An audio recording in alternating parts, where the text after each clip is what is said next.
সুশাসন ও জনগণের অধিকার নিশ্চিতের মাধ্যমে দেশকে এগিয়ে নিতে সবাইকে ঐক্যবদ্ধভাবে কাজ করার আহ্বান জানিয়েছেন সমাজ কল্যাণ মন্ত্রী ডাক্তার AZM জাহিদ হোসেন।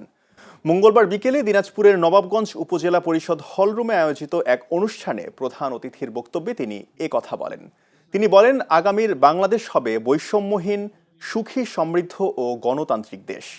অনুষ্ঠানে ঘূর্ণিঝড়ে ক্ষতিগ্রস্ত পরিবারের মাঝে GR চাল বিতরণ করা হয়।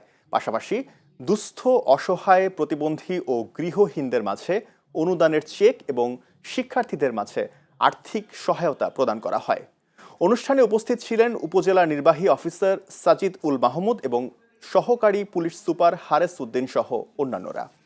বাংলাদেশ অর্থাৎ বৈষম্যহীন এবং একটি সুখী, সমৃদ্ধ, সুশাসনে গণতান্ত্রিক বাংলাদেশ গড়ে তোলার যে দৃঢ় প্রত্যয়, ওনার যে স্লোগান, আমরা সবাই করব কাজ, করব দেশ, তাহলেই হবে সবার আগে বাংলাদেশ। অর্থাৎ